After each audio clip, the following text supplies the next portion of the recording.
I get asked a lot about these questions. If I am introvert and I want to do a personal brand online, how do I manage whether I want to expose myself to the world completely or how much should I expose myself to the world compared to how limits I am able to maybe just in a professional term of context. Because you heard a lot about you need to be authentic, you need to be original, you need to be somebody that people will trust, and that means to be that you need to be humans. And often and not, the advice that have been given outside there is actually you need to portray your life as humans. If you're going to gym, you can post that you're going to gym. If you're going for a vacation, you just can tell people that you're going to go for a vacation. But as an introvert, you tend to be selective. And in terms of personal brands, to become so magnetic, and the people just leans towards you and just listen to whatever things that you want to say, you need to have a balance. And how to find that sweet balance actually depends on situations. But to me, in my own personal journey, I just share the things that I have passion about. I share the things that going to be positively impact people based on my own perceptions. I don't tell people about the things that I ate, even though it's so delicious. But I just tell people if I eat healthy foods, that's going to benefit a lot of people because people want to find a good healthy food that's actually quite delicious. And when I think of that way, it's kind of a mixture of my own life and also my professional life. Where in my professional life, I teach people how to speak like a boss, to build their personal brands, to feel so magnetic, with authenticity, originality, and simplicity, especially for introverts.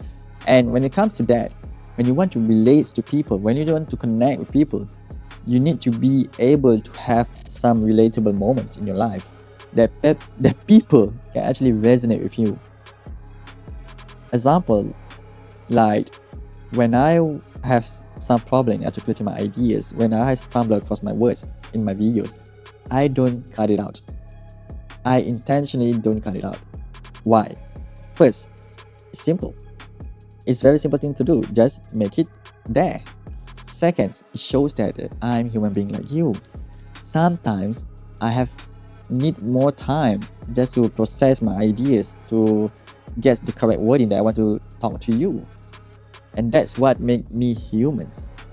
In order for you to find a relatable journey of your life, example that you are parents, but sometimes you tend to think that you want to remain anonymous.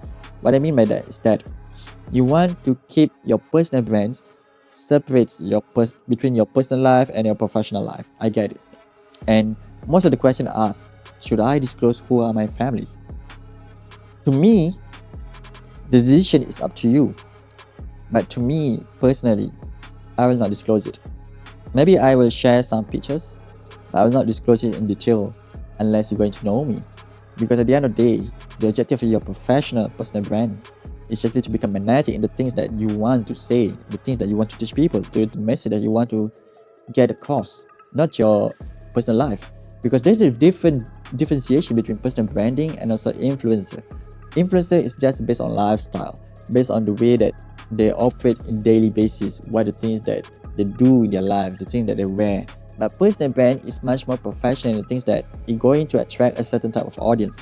It's not going to be a mass kind of audience. If you gain virality in doing personal brand, it means that you touch a lot of people.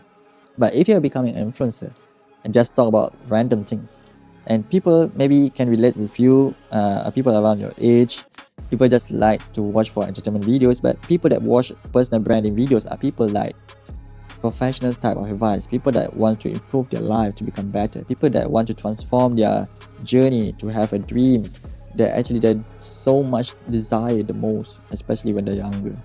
And this is why I think that balancing between your personal life and professional life can sometimes makes you unhuman, because you tend to think that you want to keep all your personal things hidden under the rock because you don't want to disclose your family members, you don't want to disclose your personal life, the places that you've been, and this actually will not be an advantage to you, because in terms of personal branding, you need to be intentions. What's the intention of you sharing those kind of things? Example, like if you've been to the gym, you might be thinking that if I posting this type of content, will I just be bragging about myself that I go into gym every day? Obviously, it can come to that. But when you have the intention, actually, I tell myself, that I'm posting these pictures of me going to the gym is because I am a fitness person.